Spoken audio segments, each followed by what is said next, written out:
ನಾಳೆ ಗೀತೆಯನ್ನು ಬಹಳ ಚೆನ್ನಾಗಿ ಆಡಿ ಕಾರ್ಯಕ್ರಮಕ್ಕೆ ಚಾಲನೆ ನೀಡಿದ ಎಲ್ಲರಿಗೂ ಧನ್ಯವಾದಗಳು. ಈಗ ಎಲ್ಲರೂ ತಮ್ಮ ತಮ್ಮ ಆಸನದಲ್ಲಿ ಆಸೀನರಾಗಬೇಕೆಂದು ಕೇಳಿಕೊಳ್ಳುತ್ತೇನೆ.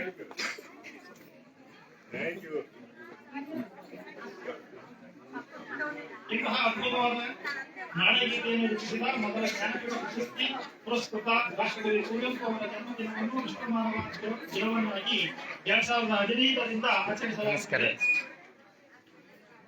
ಓಂ ಶ್ರೀ ಗುರು ಬಸವಲಿಂಗಾಯ ನಮಃ.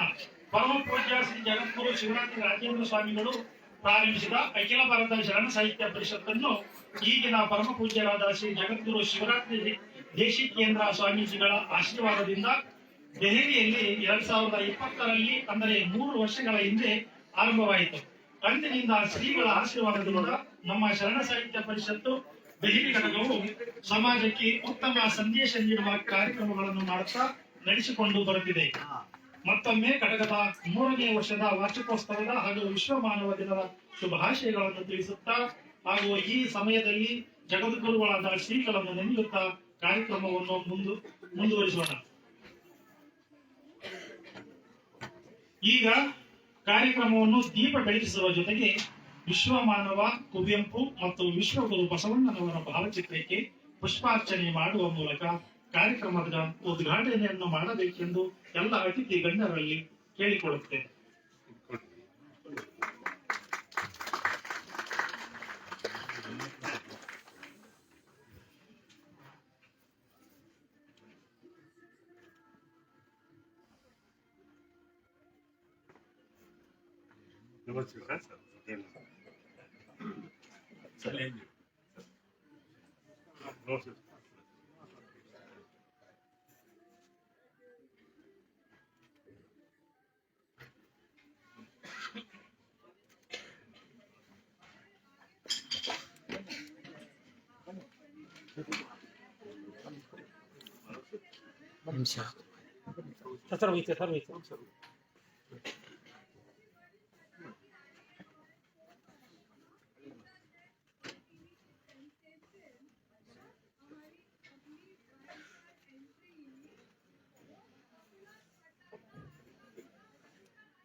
ದೀಪ ಬೆಳಗಿಸಿ ಕುವೆಂಪು ಮತ್ತು ಬಸವಣ್ಣನವರ ಭಾವಚಿತ್ರಕ್ಕೆ ಪುಷ್ಪ ನಮನ ಮಾಡುವ ಮೂಲಕ ಕಾರ್ಯಕ್ರಮಕ್ಕೆ ಚಾಲನೆ ನೀಡಿರುವ ಎಲ್ಲ ಅತಿಥಿ ಗಣ್ಯರಿಗೆ ಧನ್ಯವಾದಗಳು.